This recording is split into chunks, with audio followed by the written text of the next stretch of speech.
Bonjour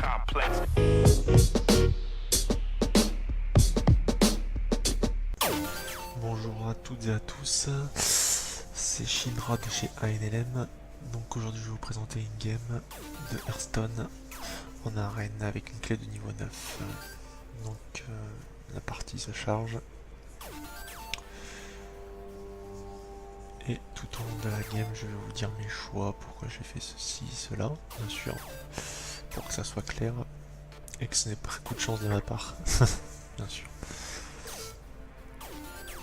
Donc Anduin contre Thrall, bien sûr, début de partie très chanceux pour moi avec le jongleur, le châtiment sacré, le jeu d'esprit, je le supprime bien sûr. Et je préfère un choix de l'amitié qui est pas trop mal puisque c'est 3 cristaux de mana, je m'en avais pas. Donc premier tour je passe bien sûr, rien à jouer. La rampante tentée, il prend l'avantage sur le plateau, je pose tout de suite mon jongleur de couteau. Bien sûr il ne peut pas me le tuer à moins d'un totem qui arrive, le totem bien sûr, très bien joué de sa part, qui supprime mon jongleur de couteau, en sachant que c'est une araignée revient avec de toutes petites araignées, 1-1 sur le plateau. Et pour le tour 3, pour ma part, rien à jouer, mais alors vraiment rien, vraiment pas de chance. Je sais pas comment je vais faire pour réussir à passer cette clé 9. Sachant qu'il a toujours quelque chose à poser sur le plateau. Rang 4, donc nous arrivons à 4 cristaux de mana, je suis obligé de silence son totem car il est très fort. En sachant qu'il pousse toutes ses créatures à côté et que si je le laisse faire, il va tout me raser aussi avec ce totem et ses créatures. Et là avec son maître de culte il fait carrément café puisqu'il pioche 2 cartes avec d'autres petites créatures plus l'oral d'agonie, ça lui fait 3 cartes. Il faut tout de suite que je supprime son maître de culte, sinon ça risque d'être très embêtant pour ma part. Donc je supprime bien sûr son maître de culte tout de suite et je pose le jeune maître brasseur car je ne une créature tout de suite sur le board, hein, sinon je vais être très mal en point. Je la booste pour essayer de qu'elle résiste le plus longtemps possible là, sur le board bien sûr, en sachant que pour me la tuer je pense qu'il lui faudra un silence, un orion de terre bien sûr, ou une chouette, etc. Tous les silences qui puissent y avoir. Je pense qu'il n'en a pas, sinon je pense qu'il m'aurait déjà silence. Donc le brut ogre qui arrive, donc 50% de chance d'attaquer aléatoirement n'importe quel adversaire. Et le trog de brise-pierre. Un châtiment sacré qui arrive. Donc là, il faut que je supprime son trog qui va booster son attaque si j'utilise une nova sacrée ou un châtiment sacré. Donc oui, je le supprime bien sûr. Je pense le booster avec le choix de Velen pour qu'elle fasse encore le café le plus longtemps possible sur le plateau.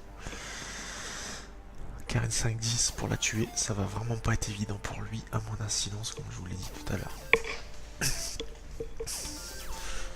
Je pense que je vais passer le tour bien sûr. Je n'ai plus rien à faire. Ça ne sert vraiment strictement à rien que je tue son totem. Ce que j'avais pensé au début, mais ça sert strictement à rien bien sûr. Donc je vais passer le tour.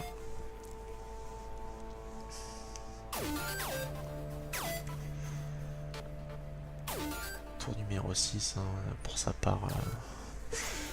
S'il n'a toujours pas de silence, ça va être très compliqué pour lui de prendre l'avantage sur le plateau, puisque la 5-10 va tuer principalement toutes ces créatures qui puissent poser.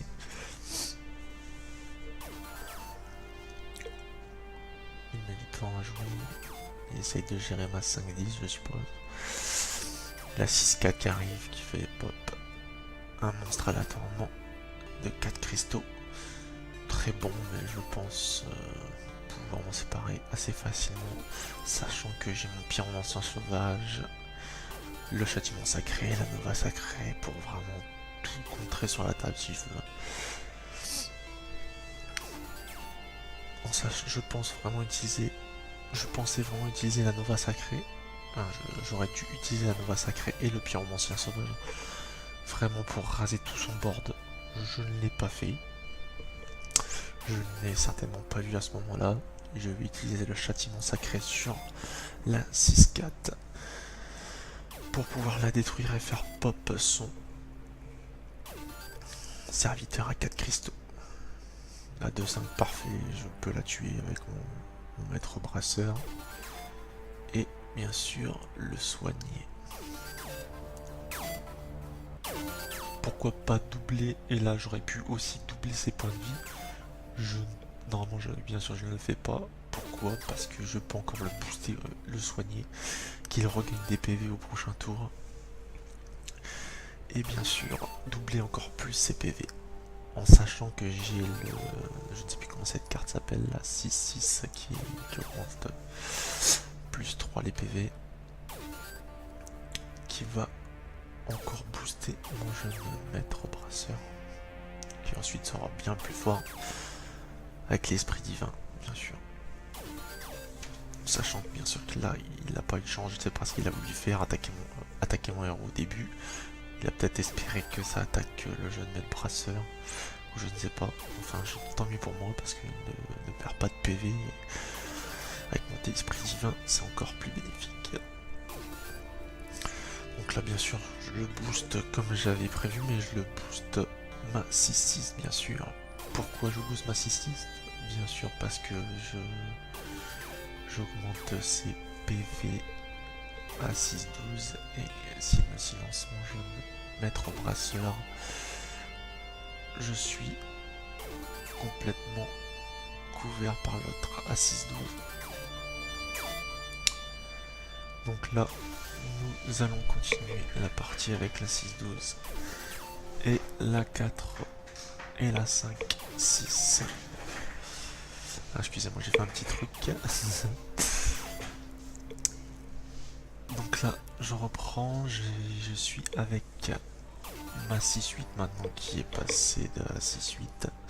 Bien sûr, j'utilise la nova sacrée pour complètement contrecarrer son plateau, son board.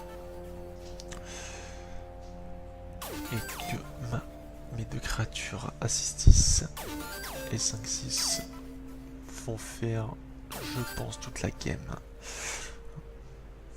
À moins que l'Orion sorte. Le prophète du cercle terrestre pour se soigner. La 3-2, bien sûr, il faut qu'il pose quelque chose sur le plateau. Pour qu'il puisse quand même détruire ses deux serviteurs vachement très très puissants. Bien sûr, ce qu'il ne sait pas, c'est qu'il y a encore une nova sacrée. Et la nova sacrée qui va détruire encore tout son board. Je pense là, il doit rager complètement, faut le dire. Je ragerai de me faire encore éliminer mon board par une nova sacrée. En sachant qu'il ne lui reste plus que 10 PV, qu'il ne lui reste plus qu'un tour à survivre. Oh, l'Orion de Terre qui sort, ça y est, enfin, il l'a touché. Il silence ma créature, j'aurais plutôt silence certainement la 6-12, quoique les deux chevaux sont bons. Bon, il ne m'a toujours pas tué ma créature malgré qu'il la silence.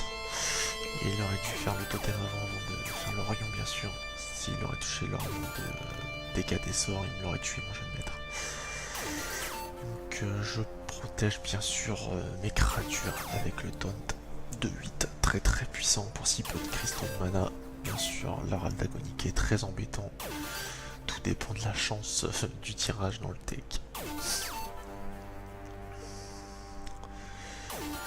Donc déjà pour passer là de 8, à moins d'utiliser des silences ou là, je sais pas, ce qui pourrait sortir une petite réincarnation, mais qui bien sûr me la détruit, mais elle revient tout de suite sur le board, mais qui fait pop quand même une 7-7 pour sa part pour 2 cristaux de mana, hein, puisqu'il utilise la réincarnation à 2 cristaux de mana.